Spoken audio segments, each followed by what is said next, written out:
नमस्कार, देश न्यूज में आपका स्वागत है। मैं हूं आपके साथ स्नेहा और आप देख रहे हैं हमारा खास कार्यक्रम मंथन।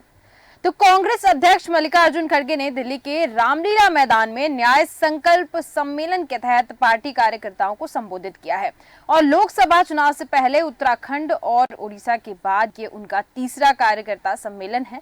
खड़गे ने कहा है कि पिछले 21 दिन से भारत जोड़ो न्याय यात्रा चल रही है और राहुल गांधी जी इस यात्रा में न्याय के 5 स्तंभ लेकर निकले हुए हैं। वो जनता के हक के लिए लड़ रहे हैं और हर कांग्रेस कार्यकर्ता में जोश रहना चाहिए। ये लड़ाई किसी एक की नहीं है बल्कि संविधान की रक्षा के लिए है। अगर आप इस लड़ाई में कांग्रेस के साथ नहीं देंगे तो मोदी के गुलाम हो जाएंगे, ऐसा मल्लिकार्जुन खड़गे कह रहे हैं। और खड़गे ने कहा है कि आज हर अखबार में मोदी की गारंटी लिखा रहता है और मोदी जी की गारंटी थी हर साल 2 करोड़ नौकरियां, लोगों के खाते में 15-15 लाख रुपए, लेकिन मोदी ने कुछ भी नहीं दिया। पीएम मोदी ने सिर्फ युवाओं, महिलाओं, किसानों और गरीबों को धोखा देने का काम किया है, ऐसा मल्लिकार्जुन खड़गे कह रहे हैं। जबकि कांग्रेस ने जो भी वादा किया उसे पूरा करके दिखाया है।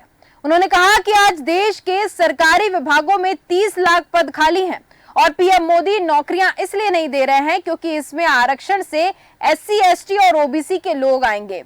और मोदी जी का नारा था कि सबका साथ सबका विकास, लेकिन उन्होंने सबका सत्यानाश कर दिया है, ऐसा मल्लिकार्जुन खड़गे कह रहे हैं। तो चलिए पहले सुनते हैं कि मल्लिकार्जुन खड़गे और क्या कुछ कह रहे हैं।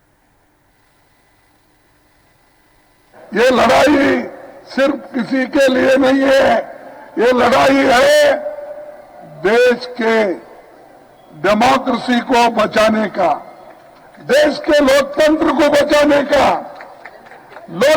देश के संविधान को बचाने का ये लड़ाई है। अगर इस लड़ाई में अगर आप फेल हो गए तो परमानेंटली समझो आप मोदी के गुलाम हो जाएंगे। अगर इस बीजेपी से अगर आप डट के मुकाबला नहीं करेंगे तो आगे आने वाले दिन हमारे नौजवानों को, महिलाओं को,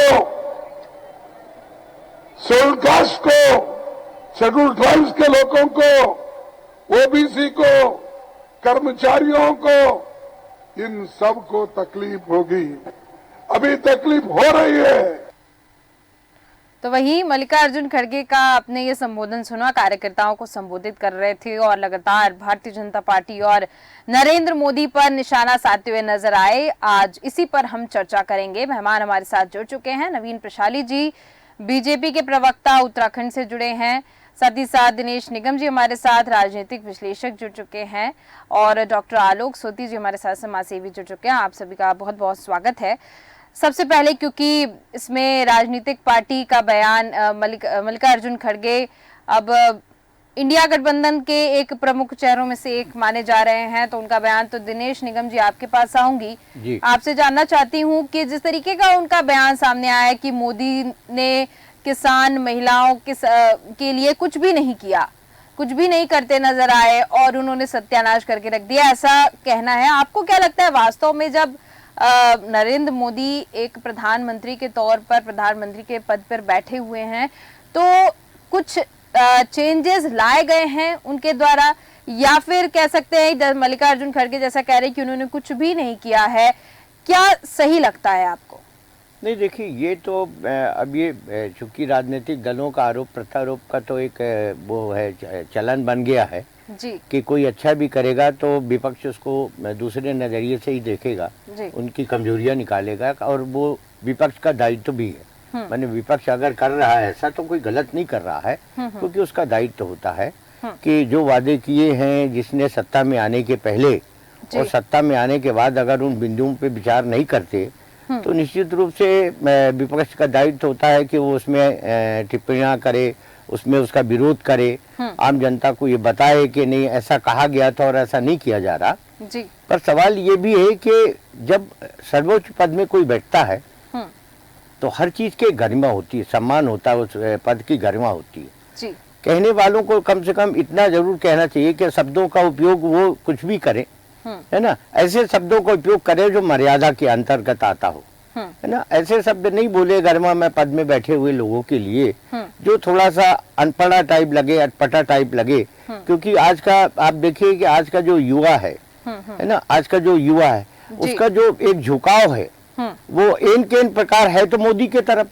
जी है तो मोदी जी के तरफ। मोदी आप देखिए कहीं भी किसी भी कार्यक्रम में देखिए अधिकतर युवाओं की ही टीम आपको दिखती है जी। तो उनमें क्या मैसेज जाएगा, मैंने वो विपक्ष के बारे में क्या विचार करेंगे, तो सोच समझ के ऐसे बयान देना चाहिए। अब ये सवाल ठीक है कि वो बहुत बड़े नेता है माननीय खड़गे जी और इंडिया गठबंधन के अध्यक्ष भी हैं वो घोषित रूप से। तो उन्होंने अगर इस तरह से कोई बयान दिया या उन्होंने कोई टिप्पणियां की या उन्होंने कोई कमजोरियां बताई हैं तो ये उनकी अपनी सोच है, उनकी अपनी जो है मर्यादा है और उनके अपने आंकड़े हैं जिन आंकड़ों को उन्होंने समीट करके इस तरह से आरोप लगाया। सवाल जहां तक आपने ये कहा कि मोदी जी ने कुछ किया या नहीं किया, ऐसा नहीं है। प्रधानमंत्री के रूप में उनके 10 साल पूरे होने को आ रहे हैं। निश्चित रूप से मोदी जी ने भी देश के लिए बहुत कुछ किया है, देश का गौरव बढ़ाया है, देश का नाम बढ़ाया है, इसको नकारा नहीं जा सकता है कि जहां विदेशों में आज भारत की जो एक अलग वो है परिचय है या अलग छवि है, तो उसमें निखारने में बनाने में मोदी जी का योगदान तो है, इसको नकारा नहीं जा सकता, है ना। लेकिन ये भी सही है कि जहां तक इंडिया गठबंधन की बात है और गठबंधन के रूप में अगर खड़गे जी ने ये बयान जारी किया है तो सबसे पहले मेरा एक सुझाव ये है कि खड़गे जी को ये देखना चाहिए कि उनका जो गठबंधन है वो जिस तरह से बिखर रहा है अभी तो उनको सबसे ज्यादा जरूरत है कि चूंकि अभी 2 महीने बाद चुनाव प्रस्तावित है लोकसभा के, तो उनको उसको समेट के रखने की मेन जरूरत है। नीतीश जी अलग हो गए, उधर ममता जी ने कह दिया कि नहीं मैं एक भी सीट नहीं दूंगी, अखिलेश जी अलग अपना बयानबाजी जारी कर रहे हैं, आपके जो केजरीवाल जी हैं वो अलग अपना बोल रहे हैं। तो हमारे समझ में नहीं आ रहा कि गठबंधन है भी कि नहीं है। जब अलग अलग लोगों के वो होते जा रहे हैं और अलग अलग स्टेटमेंट आते जा रहे हैं तो फिर कैसा गठबंधन और काहे का गठबंधन, है ना। तो सबसे पहले तो जरूरत उनको ये है कि अपने लोगों को समेटे और बहुत जल्दी समेटे, क्योंकि उनके पास समय नहीं है।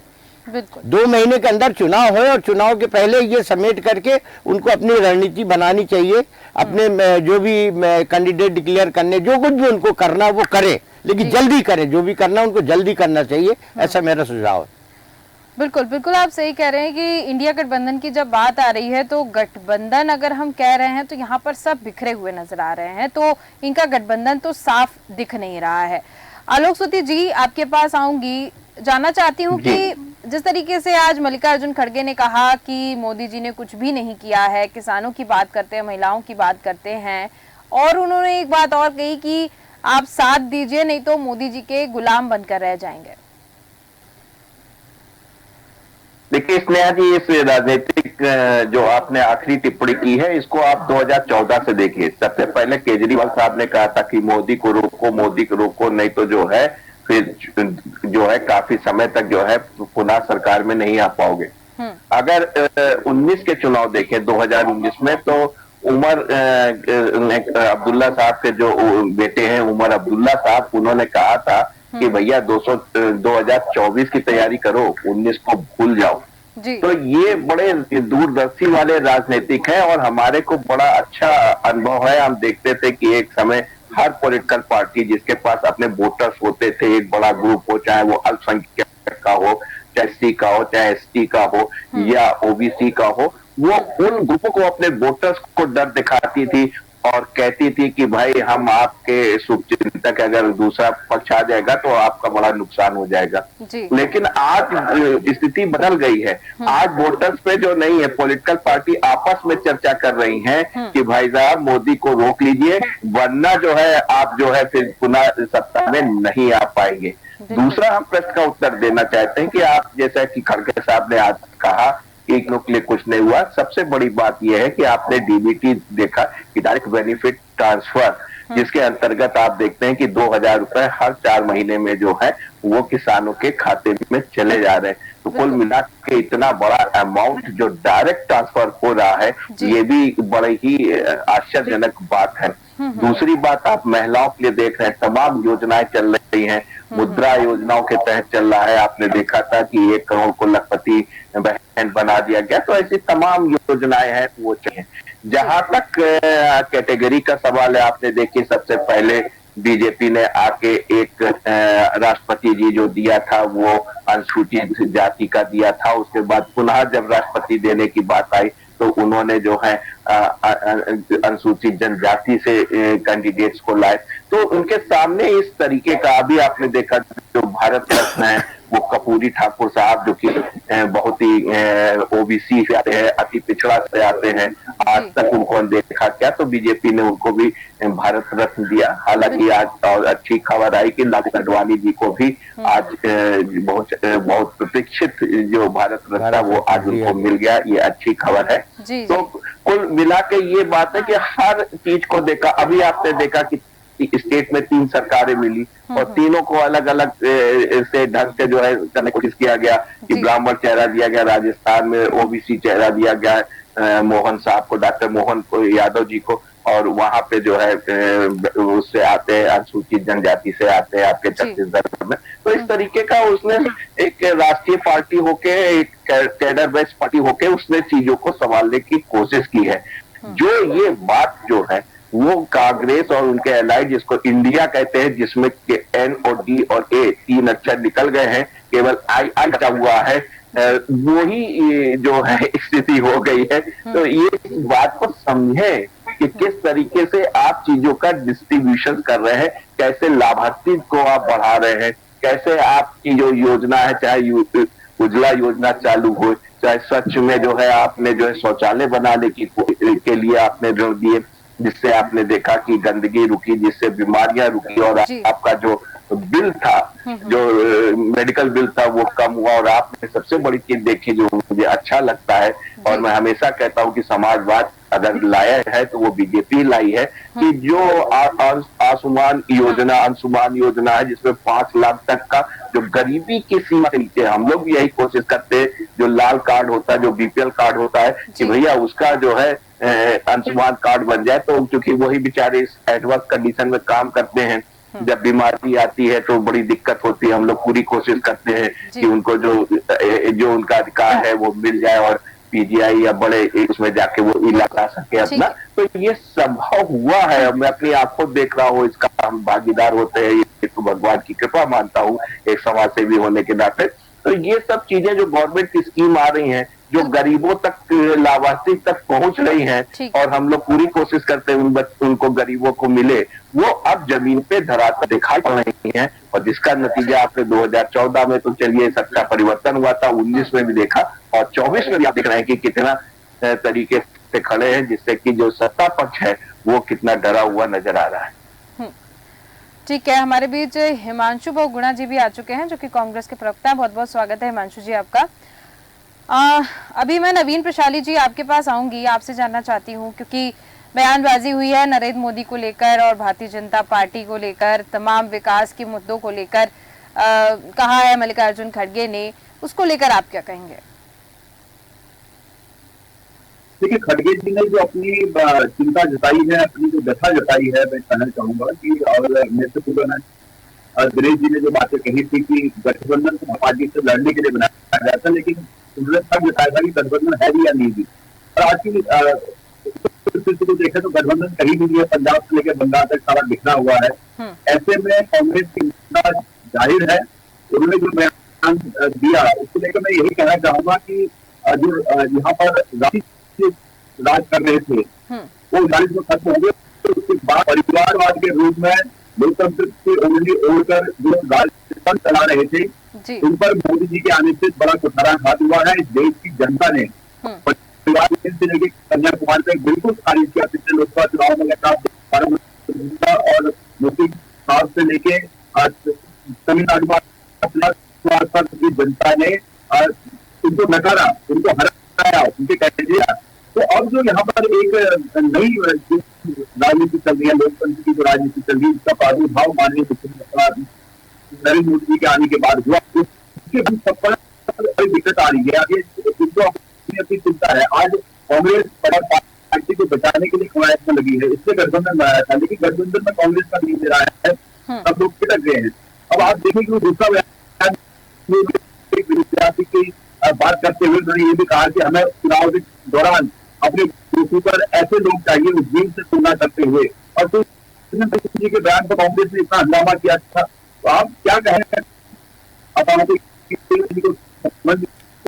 हो जाता बबराहट में अलग अलग बातें निकल जाती, लेकिन इसमें कोई ऐसी चिंता की बात नहीं है। आज माननीय मोदी जी से प्रभावित होकर लोग शक्ति से जीते हुए भारतीय जनता पार्टी की तरफ आ रहे हैं, और भारतीय जनता पार्टी का नारा है सबका साथ सबका विकास, और उसके द्वारा जो सबका विकास भी दिख रहा है, सबका साथ भी दिख रहा है, सारे लोग उस परिवार को जोड़ रहे हैं। तो कहीं न कहीं भारतीय सफलता में कांग्रेस की लीड क्या रहेगी। ठीक है हिमांशु जी, आपके पास आऊंगी। जिस तरीके आज मल्लिकार्जुन खड़गे ने कहा है, मोदी जी पर निशाना साधा है कि अगर आप साथ नहीं देंगे तो मोदी जी की गुलाम बन के रह जाएंगे, ऐसी तमाम बयानबाजी सामने आई है। लेकिन सवाल खड़ा हो रहा है इंडिया गठबंधन में कि आखिर इंडिया गठबंधन टूटता हुआ नजर आ रहा है। ममता बनर्जी अपना अलग स्टेट लेके बैठी हुई हैं, इधर केजरीवाल अपना अलग, नीतीश कुमार अलग हो ही गए, तो अब इंडिया गठबंधन पे तमाम सवाल खड़े हो रहे हैं कि आगे अब लोकसभा चुनाव में कैसे पेश आएगी इंडिया गठबंधन। देखिए मैडम, मुद्दा इंडिया गठबंधन होना नहीं चाहिए। मुद्दा ये होना चाहिए कि जब निजामतें, तंजीमें और सरकारें बदलती हैं तो किसी विश्वास के साथ बदलती हैं। वो लोकतंत्र उन सरकारों को इस नजरिए से देखता है, इस विश्वास के साथ देखता है कि व्यवस्था परिवर्तन हो रही है तो प्रबंध परिवर्तन होगा, प्रबंध में सुचारुता आएगी, प्रबंध में पारदर्शिता आएगी। लेकिन आज अगर हम 2014 से लेकर 2024 आ गया है, एक दशक हो गया है, अगर आप पिछले एक दशक 10 सालों का हिसाब भारतीय जनता पार्टी वाले के नेतृत्व वाली केंद्र सरकार से लेंगे तो आपको ये नजर आएगा कि भारतीय जनता पार्टी के नेतृत्व वाली सरकार हर मोर्चे पर, हर मुद्दे पर असफल और अनुत्तीर्ण रही है। 2 करोड़ रोजगार देने का वादा किया था, कहां गए? महिलाओं के सशक्तिकरण का वादा किया था, कहां गए? मोदी को मतदान, गाय को जीवन दान का वादा किया था। 2013 में जब मोदी जी सरकार में आए 14 में, कांग्रेस को और गांधी परिवार को और मुसलमानों को बदनाम करते हुए तब 13 लाख टन गौवंश का निर्यात भारत से होता था, और आज 2024 के अगर आप आंकड़े देख लें तो 70 लाख टन गौवंश का निर्यात भारत से हो रहा है। आप एक विनिर्माण बता दीजिए मोदी सरकार में, मोदी के नेतृत्व वाली सरकार में एक मौद्रिक नीति बता दीजिए, एक सामरिक नीति बता दीजिए। आज जियोपॉलिटिक्स में, भू राजनीतिक में आज भारत का जितना अपमान, जितना तिरस्कार पड़ोसी देशों ने किया है उतना किसी ने नहीं किया है। अगर खड़गे जी ने आज मोदी के खिलाफ आवाज बुलंद की है तो इंडिया अलायंस के एक घटक दल ने अपनी आवाज को बुलंद करने का कार्य किया है, और इंडिया अलायंस की आवाज खड़गे की आवाज है, और खड़गे की आवाज इंडिया अलायंस की आवाज है। हम तो इस बात को बड़े अधिकार से, बड़े अभिमान से और बड़े स्वाभिमान से कहना चाहेंगे कि कांग्रेस की खड़ाऊ है खड़गे, और कांग्रेस की खड़ग है खड़गे, राम की खड़ग है खड़गे, राम की खड़ाऊ है खड़गे। और इसी खड़ाऊ और इसी खड़ग के बदौलत हम देश में से इस अलोकतांत्रिक सरकार, इस असंवैधानिक सरकार जिसने पुलवामा जैसा जघन्य अपराध किया हो, जिसने गलवान में हमारे पहलवानों की नृशंस हत्या करने वाले चीन के घुसपैठियों का साथ हाथ मिलाने का कार्य किया हो, हम उसका विरोध करते थे, करते हैं और करते रहेंगे। ठीक है, तमाम सवाल खड़े हो रहे हैं। नवीन प्रशाली जी से जवाब लूंगी, लेकिन उसके पहले आलोक सुती जी बोलिए। देखिए, कांग्रेस ने हमेशा हमारे जो रंग भाड़कू है, जो हमारे सेना है, उस पे जो है उंगली उठाई है। आज ये प्रवक्ता जी भी उठा रहे हैं। इनको मालूम नहीं है कि जब बिहार रेजिमेंट गई थी तुरंत उसके पीछे पंजाब रेजिमेंट आई थी, उन्होंने चीर करके यूं करके 200 चीनियों को मार के गिराया था। जानते नहीं है, हम लोग डिफेंस से आते हैं, हम लोग डिफेंस फैमिली को बिलोंग करते हैं। तवान में मार मार के उनको भाग बढ़ाया था। डोकलाम में 1 महीने तक बैठे रहे थे, उनकी हिम्मत नहीं हुई सैनिकों की जो भारत की तरफ, भूटान की तरफ देख ले। कृपया करके हमारे सैनिकों का, हमारी डिफेंस का सम्मान करें। चिड़िया बनाना ये आपने कहां से सीखा? पहली सर्जिकल स्ट्राइक तो 1947 में ही हो गई थी। सर्जिकल स्ट्राइक पे कभी भी कांग्रेस ने या किसी भी और राजनीतिक दल ने कभी भी राजनीतिक करने का कार्य नहीं किया। सेना हमारा पुरुषार्थ है, सेना हमारा स्वाभिमान है, सेना हमारा अभिमान है। अरे आपने अग्निवीर जैसी योजनाओं का सृजन करके, अग्निवीर जैसी योजनाओं का सृजन करके सैनिक संस्कृति का सैन्य संस्कृति करने का कार्य किया है। हम उत्तराखंड राज्य से आते हैं जहाँ पर सैन्य संस्कृति हमारी मूल परंपरा का अभिन्न है। अभिन्न जगह पर आपने कारागार करने का कार्य किया।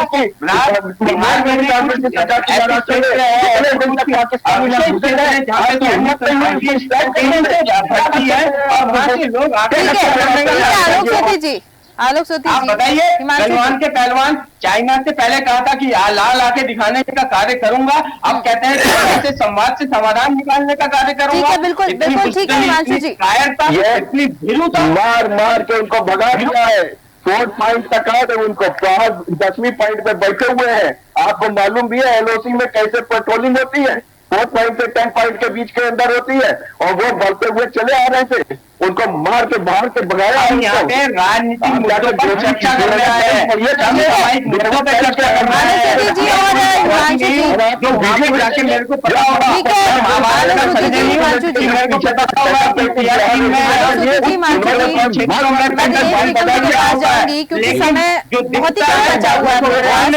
उसकी आवाज को बुलंद करने का, हमारा अधिकार है, क्योंकि हम भी जन प्रतिनिधि अधिनियम के अंतर्गत।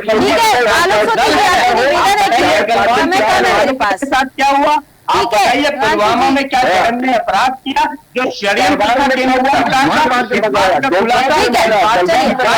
दिनेश निगम जी आपके पास आऊंगी, आपसे जानना चाहती हूँ जिस किसान पर बात हो रही थी, तमाम सवाल खड़े हो रहे थे, किसान महिलाओं पर ऐसे तमाम सवाल खड़े होते दिख रहे थे। और अब यहाँ पर बात आ गई सेना की।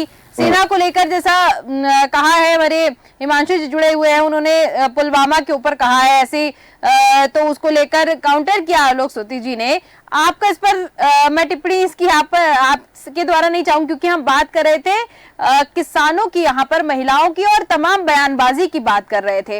और इसमें जो बयानबाजी सामने आई है, इंडिया गठबंधन, जैसा कि हिमांशु जी ने कहा कि ये मुद्दा नहीं होना चाहिए इंडिया गठबंधन, लेकिन मुद्दा इसलिए बनता दिख रहा है क्योंकि अब ये टूटता नजर आ रहा है। उस पर आप क्या कहेंगे?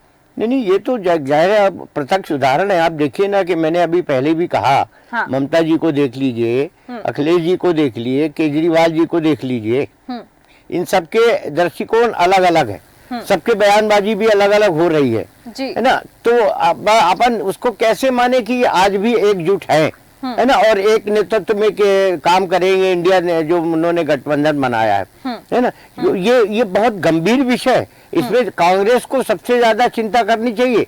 सबसे ज्यादा कांग्रेस की जिम्मेदारी हो गई है कि चूंकि गठबंधन का प्रारूप उन्होंने बनाया था, नीतीश जी ने भी उसमें मदद करी थी, और आज नीतीश जी अलग होकर के वो सत्ता पार्टी में शामिल हो गए, तो आप ये उनके लिए बहुत बड़ी चिंता का विषय बन गया है कि जो उन्होंने बनाया कम से कम उसको समेट के रखें। और लड़ाई लड़ना है तो जब तक एक होकर के लड़ाई नहीं लड़ेंगे तो ये खुद भी महसूस कर रहे हैं कि एक स्थिति आएगी कि आम जनता में पूरी तरह से मोदी हो जाएगी। जब सवाल ये है, ये खुद भी कह रहे हैं, कांग्रेस के नेतृत्व जो है, वरिष्ठ नेतृत्व कांग्रेस का, जब वो खुद भी एहसास कर रहे हैं, तो उनको इस मामले में भी बहुत चिंता करनी चाहिए और बहुत जल्दी करना चाहिए। इस गठबंधन में जो भी निर्णय करना उनको। नंबर 1 रहा सवाल जो आपने सेना की लड़ाई के बारे में टिप्पणी करी, मेरा दोनों प्रवक्ताओं से कहना ये है कि देखिए, जब भी कभी डिबेट में बैठे तो डिबेट के मुद्दे पे अगर अपन चर्चा करें तो ज्यादा अच्छा रहता है। मैं एक सवाल बीजेपी के और कांग्रेस दोनों से करूंगा। सवाल सेना का आया था, सेना की लड़ाई का आया था। सतपाल मलिक जब जम्मू कश्मीर के राज्यपाल थे, उसके हटने के बाद उन्होंने जो स्टेटमेंट जारी किया, उसका खंडन भारतीय जनता पार्टी ने क्यों नहीं किया? क्यों नहीं किया? बस सवाल उनसे ये है मेरा, है ना, क्यों नहीं किया? अगर उनकी बात में कोई सत्यता नहीं थी, ऐसा कुछ नहीं था, तो उन्होंने क्यों नहीं किया? नंबर 1। नंबर 2 ये कहा जाता है कि अभी कह रहे हैं चीन और ये वो, अरे आप तो अपने पड़ोसी देश को देखिए, नेपाल जो आपका छोटा भाई था वो आज जो है आंखें दिखाने के लिए वो भी आंखें दिखाने लगा। भूटान जो हमारे साथ कंधे से कंधा मिला के चलता था, आज वो भी हमको जो है हमसे अलग होने के बिखर रहा है। तो आखिर ऐसी स्थिति क्यों बनती जा रही, इनमें विचार करने की जरूरत है। और इसमें सत्ता और विपक्ष दोनों का सहयोग हो, दोनों मिलकर के कर चुकी है देश के लिए, ये देश की जनभावना और देश के लिए काम करने का है। और दोनों का दायित्व होता है इसमें कि दोनों चिंता करें और पहले इस विषय को समेटे। जो आपस के अपने लोग थे वो आज बिखरने की स्थिति में क्यों आ रहे हैं, इस पे विचार करना चाहिए, मेरा अपना मानना ये। बिल्कुल ठीक है, आलोक सोती जी। देखिए, सतपाल मलिक जी का जहां तक सवाल है वो हमारे बीजेपी के प्रवक्ता देंगे कि क्यों नहीं उनको बीजेपी ने जवाब दिया। लेकिन जहां तक टेक्निकल सवाल है मैं बताऊंगा, राज्यपाल के पास कोई पावर नहीं होती, उनके पास कोई अपना इतना बड़ा प्लेन नहीं होता।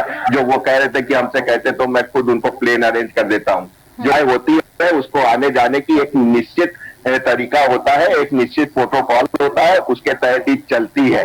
ये सेना का इंटरनल मामला था, सेना अंदर चली थी। जहां तक मेरा मामला है कि जिस तरीके से जवाब दिया गया था, बालाकोट में जो हमारे रणवार थे जो 12 मिगराज लेके अंदर तक गए थे 80 किलोमीटर, वहां से जरा सा बाय मुड़ जाते तो इस्लामाबाद 200 किलोमीटर पे था। मुश्किल से स्पीड होती उसकी 2400 किलोमीटर पर आवर, पता नहीं चलता, लौट के चले आए थे। हमारा अभिनंदन केवल MiG-29 बाइसेप से लड़ा था, उनके 3 F-16 आए थे। उनके पास जो J-17 थंडर है उनकी हिम्मत नहीं हुई थी पाकिस्तान की, वो उतार दे इंडिया के सामने। और एक जो सरफराज जो उनका स्क्वाड्रन लीडर था उसको मार के गिराया।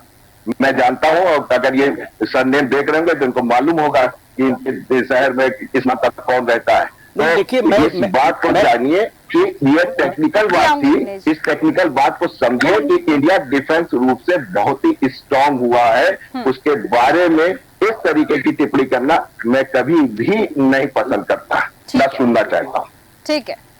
ठीक है दिनेश जी बोलिए, फिर मैं नवीन जी के पास। मैं ये कह रहा था, मेरा किसी से वो गैर शिकवा नहीं है, ना मैं सरकार की आलोचना कर रहा हूँ। मैं सिर्फ ये कह रहा हूँ अगर इस तरह की कोई टिप्पणियां उत्पन्न हुई थी तो उसी समय मैंने जिम्मेदार जो भी शाखा जिम्मेदार थी उसका खंडन उसी समय करते, क्योंकि ये कुछ दिनों के लिए एक चर्चा का विषय बना हुआ था। अगर आप देखें खासतौर से बहुत आम चर्चा का विषय बन गया था कि सतपाल मलिक जी ने ऐसा क्यों आरोप लगाया, जबकि वो बहुत जमीनी उसमें से जुड़े हुए थे, सत्ता दल के संगठन थे। तो फिर वो मेरा कहने का तात्पर्य सिर्फ यही है कि ऐसे जो आरोप लगते हैं उसका इमीडिएटली अगर निदान हो, इमीडिएटली उसमें सच्चाई सामने आए तो ये भ्रामक रूप नहीं धारण कर पाएगा, मैं ये कह रहा हूँ। दूसरा थोड़ा ये जो आपने लड़ाई की बातें करी, इसलिए मैंने अगल बगल के उदाहरण दिए कि ये भी आंख क्यों दिखा रहे, क्या कारण है। ठीक है नवीन जी बोलिए। हाँ, उसका भी कारण मैं बता। आलोक जी आऊंगी मैं आपके पास, नवीन जी के पास जी। मैं प्रिया जी मैं ये बताना चाहता हूँ, निगम साहब मैं जवाब ही देना चाहता हूँ कि सरकार ने जहाँ जवाब देना था वहाँ दे दिया था। और सतपाल मलिक जी के बयानबाजी का कोई मतलब नहीं है, उसमें सबको राजनीति दिख रही है, देश की जनता उसका जवाब देगी। और सरकार को जहाँ मासूल जवाब देना था वहाँ जवाब दी, सर्जिकल स्ट्राइक हुई और पाकिस्तान की हालत खराब हुई। ये देखा, पूरी दुनिया ने देखा। दूसरी बात मैं यहाँ पर कहना चाहूंगा कि कांग्रेस के माननीय प्रवक्ता जो यहाँ पर उन्होंने कहा कि गठबंधन कोई मुद्दा नहीं होगा, गठबंधन है नहीं तो मुद्दा नहीं है। इसी बात मैं यहाँ पर बताना चाहता हूँ कि कांग्रेस के माननीय प्रवक्ता बोल रहे थे खड़गे जो है खड़ाऊ है। अब हम तो काल्पनिक इन्होंने कहा है, अब लोग भगवान राम को मानते खड़गे किसके खड़ाऊ है कि बताया माननीय प्रवक्ता। और जहां तक चौथी बात जो देश के प्रगति की देश का विकास है, देश की चाहे सेना हो, देश किसान हो, जवान हो, कोई भी हो, जितना पिछले 10 सालों में आत्मसम्मान के साथ जी रहा है उतना पहले कभी नहीं जी पाया। जहां तक सेना का सवाल है, आज भारत की सेना है सबसे अच्छे हथियारों से सुसज्जित है, उसको लगातार मजबूत करने का काम आदरणीय प्रधानमंत्री जी कर रहे हैं। और भारत में स्वदेशी निर्मित हथियारों से हमारी सेना लैस है, तो सेना का मुकाबला हमारी भारतीय सेना कर सकती है, वो मादा में है। तो माननीय मोदी जी के कार्यकाल में 10 साल के कार्यकाल को आप देखेंगे तो कांग्रेस का कार्यकाल फेल है। जो विकास काम और विस्तार पिछले 10 सालों में दिया है, जो आत्मसम्मान भारत ने पाया है वो अभूतपूर्व है। और उन प्रश्नों का समाधान जो कांग्रेस 7 सालों में नहीं पाई, भारतीय जनता पार्टी ने 10 साल में दिया है।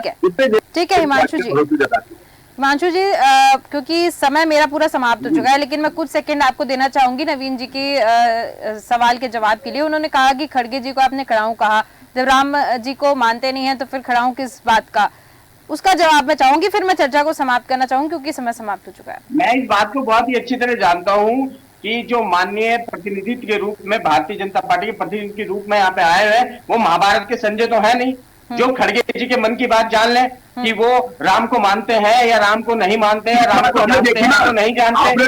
पहली बार मैं आपको प्रधानमंत्री, देश का प्रधानमंत्री अगर किसी को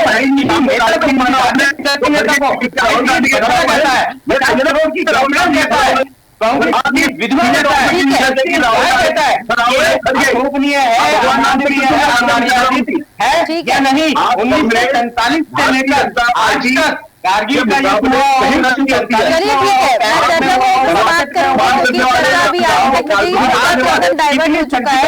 हुई है, केवल प्रवक्ता महोदय को पता है नहीं है। समय एकदम समाप्त हो चुका है। आप सभी मेहमानों का बहुत बहुत धन्यवाद मेरे साथ जुड़ने के लिए, इस पर चर्चा करने के लिए। तो अब बात तो कर रहे थे मल्लिकार्जुन खड़गे की, उनके बयान की कि प्रधानमंत्री नरेंद्र मोदी के गुलाम बन के रह जाएंगे, ऐसा मल्लिकार्जुन खड़गे का कहना था।